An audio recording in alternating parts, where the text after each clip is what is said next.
लोग कहते हैं कि करबला में हजरत इमाम हुसैन की मदद के लिए कोई नहीं आया, लेकिन सच तो ये है कि उस दिन जमीन और आसमान की हर ताकत उनकी एक आवाज पर लड़ने के लिए तैयार थी। ये वाकया आशूरा के दिन का है। जिन्नात का बादशाह जाफर जिन अपने दरबार में तख्त पर बैठा जश्न मना रहा था। उसे इस बात की खबर ही नहीं थी कि करबला में नबी के घराने पर क्या बीत रही है। तभी अचानक उसके तख्त के नीचे से दो जिन रोते हुए और मातम करते हुए गुजरे।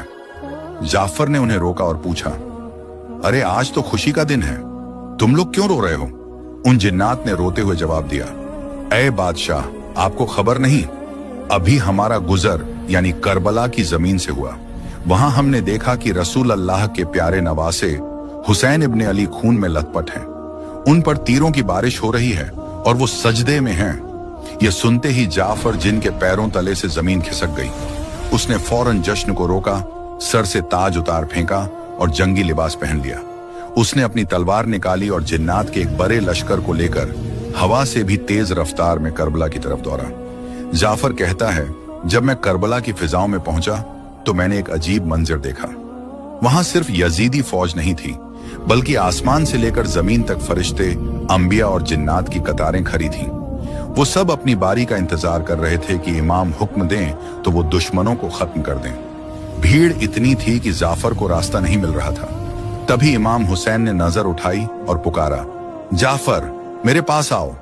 जाफर जिन रोते हुए इमाम के कदमों में गिर गया और अर्ज की, आका मेरे पास जिन्नात की बहुत बड़ी फौज है, मुझे इजाजत दें, मैं पलक झपकते ही इन यजीदियों को राख कर दूंगा, इनका नामो निशान मिटा दूंगा।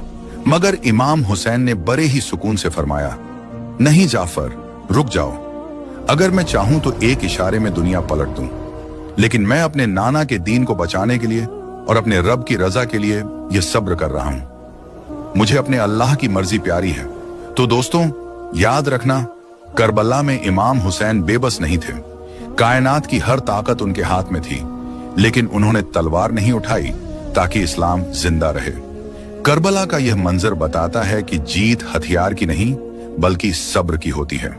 अगर आपके दिल में भी इमाम हुसैन के लिए मोहब्बत है तो कमेंट में या हुसैन जरूर लिखें, और ऐसे ही इस्लामिक वाकयात के लिए चैनल को अभी सब्सक्राइब करें।